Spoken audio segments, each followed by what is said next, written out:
Day Converted Man Part 2. The guy that I made the video about, Daniel King, was like, let's do Part 2. I have to do it. Plus, other people said to do it. And so we're going to do it, I guess, because I said I was going to do it if people said to do it, and here I am doing it. I hope you're all happy. The polarity of water molecules also doesn't prove God, but this is more of the thing, so let's play it, I guess.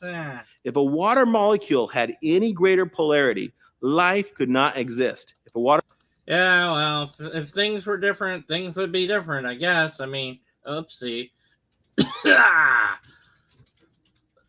Oh my word! Yes. Well, if I cough differently, then the cough would be different than the cough, and it didn't, so it's not.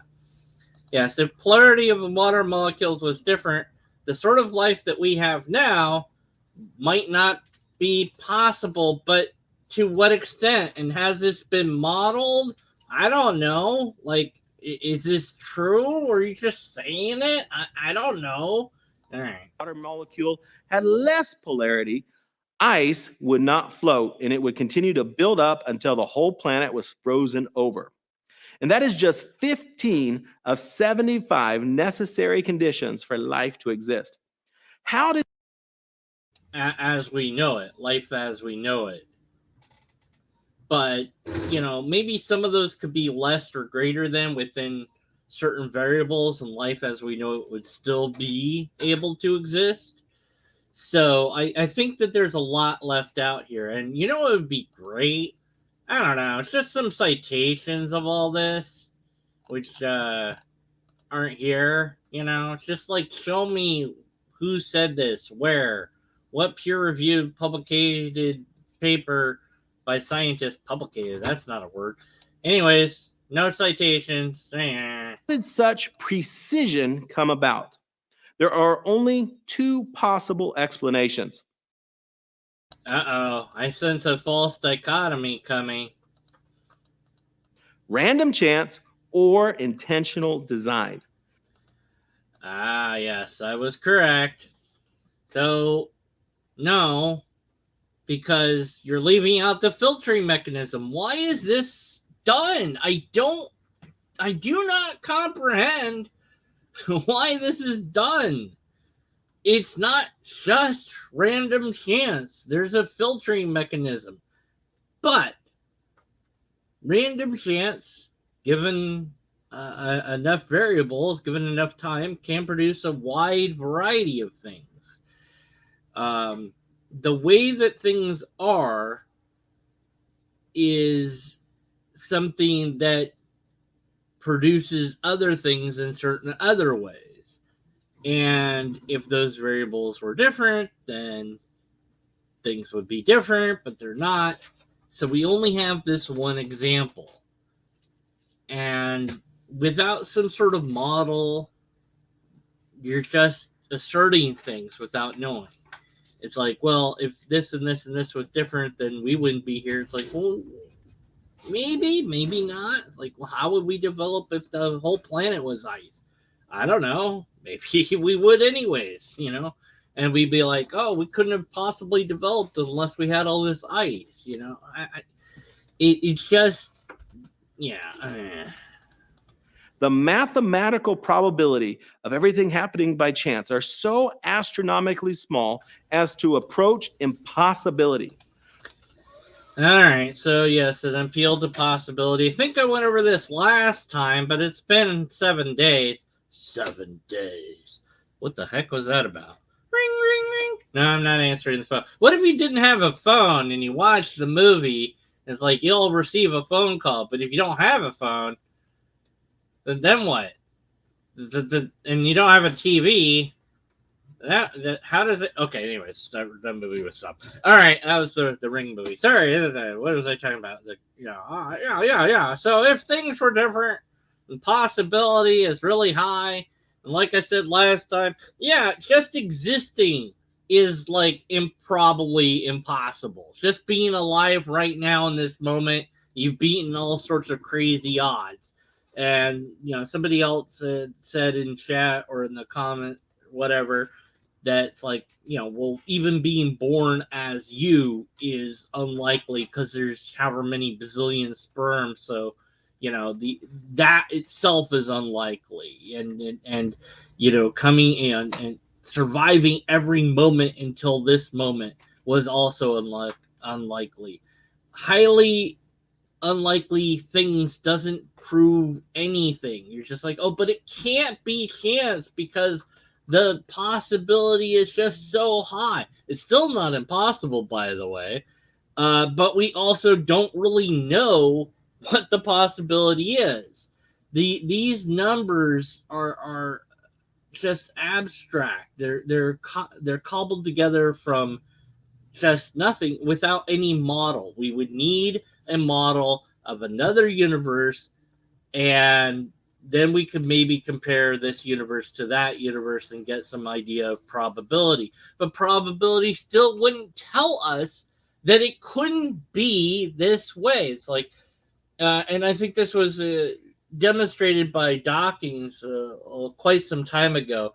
So he had people in the audience, everybody you pick heads or tails, and he flipped a coin, and then he had whoever didn't pick the winning results sit down until he had one person left, who two people left, and one picked one, and then the other picked the other, and so that one, the odds against that person getting all the right answers was astronomically insane.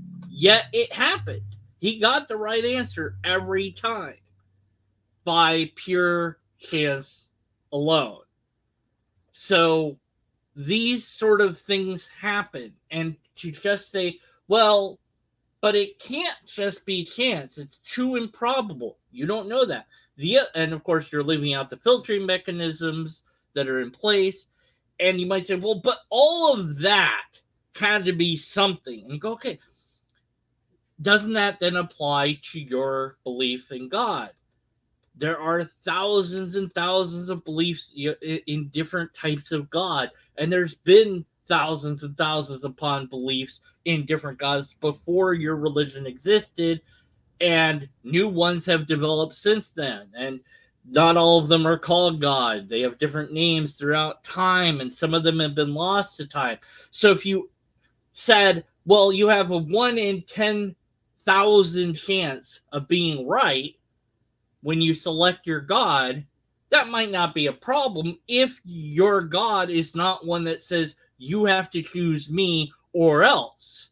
So you might say, well, I'll just narrow down the odds because I can eliminate the gods that don't say that I have to believe in them. But you can't ever really honestly do that because there might have been a God that said that you don't know about. So, you don't. So, but even if the odds are, 1 in 3, that you're betting on which God is correct. So how do you get that by chance that you are actually right? And well, because it's not just that chance that I happen to believe in this particular God, but it is because you believe in that God for, well, many reasons, but primarily because the society you were in allowed you to believe in that God, perpetrated the idea of that God. The idea of that God is accepted widely. It is not something shunned or condemned. And yes, there are people that believe in weird, off things because they are weird and off. Like they're like, ooh, that's interesting. I'll be into witchcraft because it's like alternative and people don't like it, and that will irritate people, and so then it's cooler to be into it because of that. So people will believe in things because they're widespread, or when they're so fringe it seems like nobody else is like believing them. Like, I'm gonna be angsty emo. Ah, yeah, I'm not part of any group. Well, you're part of the emo group, so you can't get away from it. And so it's the same way with beliefs, that there's a lot of people that there's some people somewhere that will share that belief, and I guess you could find some belief that's like hardly anybody agrees with if you were really trying. Um, But this probability, I'm way off course now, but whatever. The probability thing doesn't matter. Back to the video. So great is the improbability that it takes more faith to believe in random chance than it does to believe in an intelligent creator. Atheists respond to the evidence of the finely tuned universe by pointing to the anthropic principle. This principle proposes that the appearance of fine tuning is only an idea that humans have who can observe their universe. So, if no humans existed to observe the fine tuning would effectively not exist. Therefore, life exists in the universe not because of design, but because the universe had the capacity to eventually support life in one of its solar systems. Yeah, you got that mostly right, but you said something a little bit off there, which I feel like I need to go back and point out here. Because the universe had the capacity, therefore, the fine tuning would effectively not exist. Okay, so no, the fine tuning would still be there if we had the same universe that we have now, but humans weren't a thing. And of course, I don't, you have to posit that somehow it's like, well, who knows about it then? It's like, well, it doesn't matter. We have to do this thought experiment. So it's an exact replica of the universe that we currently have, just minus humans. Still other animals, other creatures, but no humans. So the fine tuning would still be there. And you say, well, okay, but let's make it an exact replica of our universe with no life at all. And you go, yeah, the fine tuning would still be there. It just, there'd be nothing to be aware of it. So that's why I said other animals could still be there, because they wouldn't be aware of the fine tuning. That's just something that humans are aware of. And the whole fine tuning thing isn't really a scientific thing. If it was, you would show the peer reviewed published papers that talk about fine tuning, and then you would show how applicable that is to your argumentation. But it's not. It's something taken out of the scientific context and used as a philosophical tool to try to say it has to be impossible that it's this way, because I mean, it has to be that it was designed for life. No, life came about. Whoopsie. And I hit the plate or my bowl here. And life came about. I'm going to do that again. It's just for fun. All right, great. Life came about in the universe just because that's what happened, and it's like, of course, we have the puddle analogy and from Douglas Adams and all that. And yeah, the anthropic principle pretty much negates this whole thing. It's not surprising that we would find ourselves in a universe that permits our type of life. But our type of life isn't permitted everywhere in the universe, and that's a big deal. Like, it's not specifically designed with us in mind. Otherwise, we could be anywhere at all, including outer space.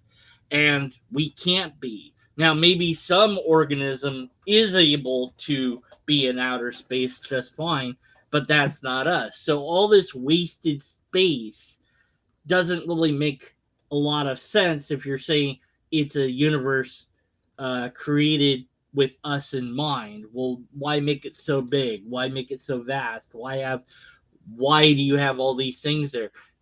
And if you're going to try to reveal yourself as a creator, why make it be that you could be easily mistaken for nature? Make it that life appears in a universe that couldn't possibly support life, so that it's inexplicable. And then the apologist argument would be, look, the universe can't possibly support life. We know this, yet we're here. That would be a far more compelling argument. Of course, I don't know why God would still be hidden in that universe. It's like God has to drop these little hints that it exists, that are just vague enough that you can believe in it, but not so good that you can't help but believe is true because reasons, I guess. I don't know. Therefore, life exists in the universe not because of design, but because the universe had the capacity to eventually support life in one of its solar systems. Richard Dawkins, the atheist, referred to this principle when he wrote, "However improbable the origin of life might be, we know it happened without God's help on earth because we are here." Douglas Adams, the author of The Hitchhiker's Guide to the Galaxy, Hey, you're not supposed to bring up the thing that I brought up. mocks the argument from design when he tells the story of a puddle of water that wakes up one day and is pleased to find that his hole is perfectly designed to fit him. But these responses, rather than dealing with the facts of fine-tuning, simply avoid them. No, they both kind of address them. It's just you don't like it. But again, whatever. I don't know. I already said the thing. Let's get over this. Imagine standing in front of a 10-gun firing squad. Oh, geez. Here we go. It's going to be a dumb analogy that doesn't work. Broken analogy is broken. Here we go. You're standing in front of a firing squad of 10 people. I don't know why.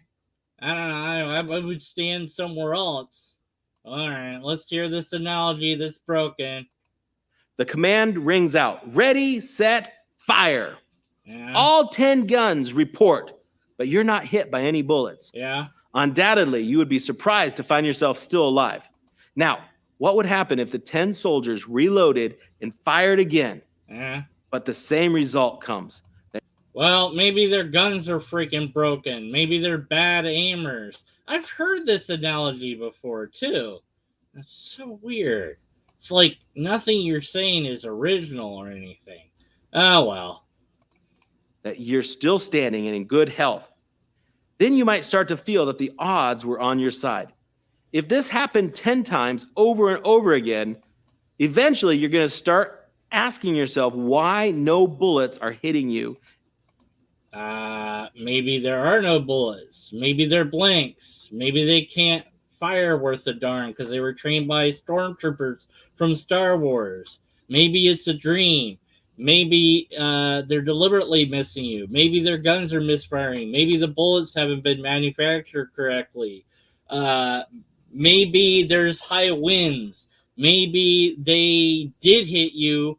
You're dead, but you don't know that you're dead yet because your brain has slowed down its functionality so much that it seems like you're not dead, and it's repeating this idea that they keep missing you because you can't accept that you're dead quite yet, and you are basically dead as far as the rest of the world is concerned, but the state of brain that you're in has slowed down your perception of time within your own head, and so you're coming to terms with your own inevitable death by repeating them missing you because you want them to miss you so badly, and then you realize this can't be real, and you're slowly dying. You're like, no, I'm dying. I can't believe I'm dying. No, they had to have missed me, and that's what's really going on. And then you wake up, and it's like, wait a minute, it was all just a dream, because maybe it was just a dream, maybe anything. I don't know, but this sounds a lot to me like the gambler fallacy.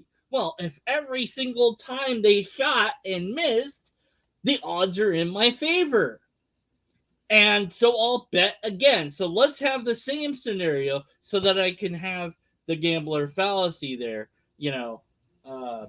where you're betting on it. So get rid of the gunmen.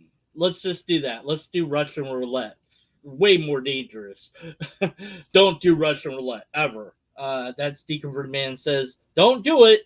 Now I'm going to tell you about doing it. So you're betting your life, which is stupid because you only have one life to bet, but you're also betting a lot of money, whatever that is.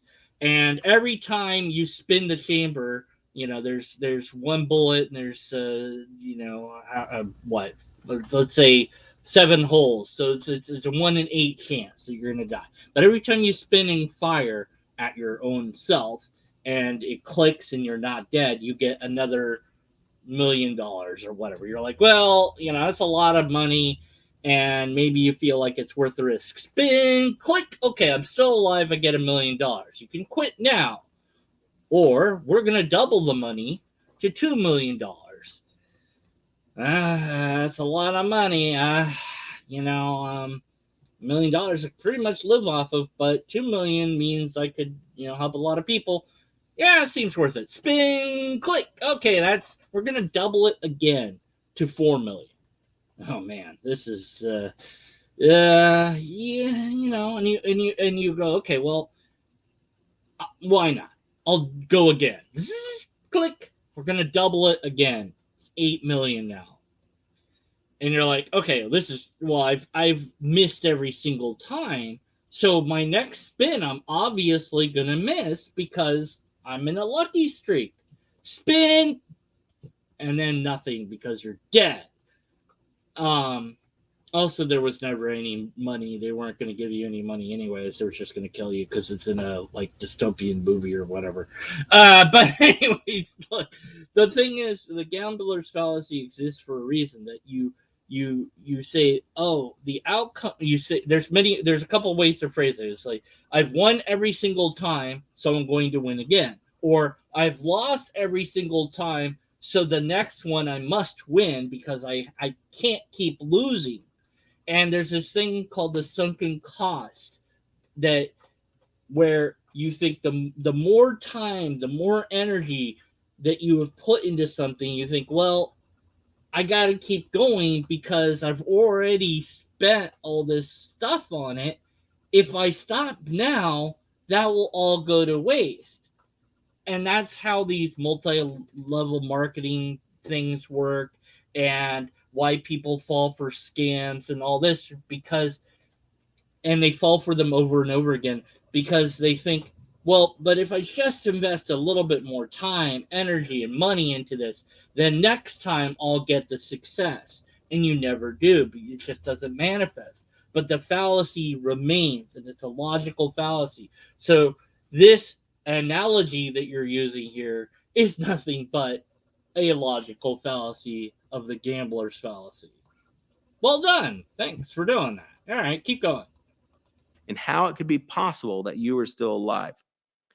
The truth is that the chances of this world accidentally evolving into a perfect home for the human species is so astronomically small that it would be the equivalent of surviving a firing squad of 10,000 rifles, not just once, but over and over again for many years. Now, how did you come to that conclusion? How did you come to that conclusion? I mean, you don't have any citations, so how did you get to that conclusion? You just made it up. That's how. You just decided that that would be your number. Because you could say any number, but you don't know. You know how many solar systems there are in the universe? Do you? No. No. And we only know about the solar systems in the observable universe, and only the ones we can observe, for that matter. But there's a whole lot out there. So the life would appear in at least one of those solar systems looks less and less that it couldn't happen, and more likely that it could happen, if it can happen at all. And obviously it could happen because we're here, so there's no reason to think that it wouldn't have happened other places. I do wonder if and when humanity does encounter aliens, if that will just kill off most religions, because so many religions are human based. And I wouldn't be surprised that the aliens also had religions of their own. And encountering another life would really throw your you maybe say, well, of course God's so amazing, he created them as well. It's like, yeah, but Christianity kind of has to die now, doesn't it? Because did Jesus go here? Like, it's like, no, we have to missionary to them as well. It's like, no, come on, guys, game over. But yeah, you just made up a number. So this is an appeal to meaningless statistics, or in this case, meaningless numbers. In the face of such odds, surely we have to start wondering why this world is so perfectly suited for human life. And as I said before, it's not really. I mean, you can't live in the ocean without, like, well, I guess you could live there for a while. I don't know how well that would go. It would be easier if you had a boat. Yeah, you could float on your back in the ocean a while, and I suppose you could catch enough fish to live on. Um, Pretty sure you die, from some sort of, shark or dehydration though. So you would need a way to make fresh water. You also would get burned by the sun, so there's that. So yeah, I think they can't really live on the ocean. So that's kind of a thing. Can't live under the water either without all sorts of apparatuses that we have to construct. So, that's a place we can't live. How about in a volcano? Yeah, we can't even build things that could withstand molten lava. At least I don't think so. Maybe we could. I don't know, but it'd be pretty hot, pretty hard to leave your house and get into it. I guess somebody somewhere might build it just to spite me and sell the volcano evil lair that's inside a volcano. But realistically, it's pretty hard to live inside a volcano. But the point is, you can't do it without the use of tools and technology. So that's another place humans can't live. There are many places that humans just cannot live because the conditions are just pretty darn abhorrent. You know, the poles are another example. It's very hard to live there, uh, without any sort of technology. So you're gonna have to do something to be able to survive that climate and area and stuff. And so most of the planet isn't for us, and to think that it is just ridiculous. And there's all sorts of other things. There's way more creatures in the sea. It's more probable, since we're going on probability, with the amount of life in the sea, that the actual God, you all know where this is going, is a sea creature for the sea creatures, and nothing to do with humans. Humans are accident. And that, of course, leads us to the only sea creature that matters, which is the lobster. And as I've said for years, the lobsterist is true because I wrote it. I mean, it's true because it says it's true. Sure, it doesn't actually say it's true in the book, but you can infer that it's true by reading it. And someday, someone will make a video debunking the lobsters. But until that happens, I'm going to keep talking about it. I'm probably going to talk about it even when somebody does that. But The fine tuning of all the factors necessary for human life proved to me that this world has a designer. And I believe that designer is God. If you want more proof, all right, so he wants you to buy his book and all that. None of this was proof of God, so I'm not going to buy that book. Besides, I'm already reading another book that I have to analyze for logical fallacies because I got it, and so I have to, and it's really bad. It's so bad. I mean, it's just bad. The first 9 pages, there were so many fallacies already. It's like, now it's talking about Einstein. I have to go see if anything it's saying is true. Okay, so here's the thing. Yeah, I know you believe in God. I know that. Believe being the key component there. You don't know there's a God. You have to believe in it. And you have to believe in your particular version of God. And I find that to be a problem because lots of gods have been, and lots more gods are being, different ideas and concepts of this. Um, God is something that humans seem to have created. Now, that doesn't mean there isn't a thing that is actually God out there. Maybe we haven't found it, but to just conclude this from your bad argumentation is not something that's warranted. So, without any logic here, because this wasn't a valid or sound argument, we would then want something else, which I would say we would want maybe a repeatable test, which you didn't offer, some sort of model that we could look at, which you didn't offer, some sort of empirical evidence, which you didn't show us. So you didn't offer us any motivating reasons to think that your conclusion is true, just your assertions. And because they're logically flawed, we need to be skeptical of your conclusion. There, I did it. I covered that video. It's done. Uh, Thank you all for watching. It didn't go an hour. So that's good. Um, why do atheists reject God's moral law? Oh man, that sounds like a video I could do. It's another video of his. I mean, I didn't go for an hour, and I have to go for an hour, right? Like that's my thing. But this was part 2, so maybe I don't have to do my thing.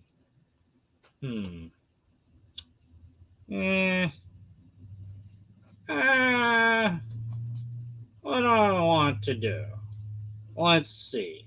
Pain and suffering, or I end the video. Pain, suffering, and video. Pain, suffering, and video.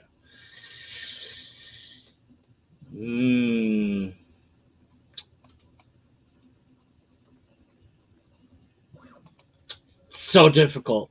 All right. Thanks for watching. I think I've chosen end the video, but I'll be back. Oh yes, I'll be back. Not with this, but something else. I don't know what. It won't be today, probably.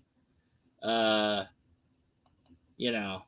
So if you like this, then be sure to like it, and do all the things that that are the thing. And thanks for the stuff. Somebody make a video debunking lobsterism. Nobody's done it. All right. Take care.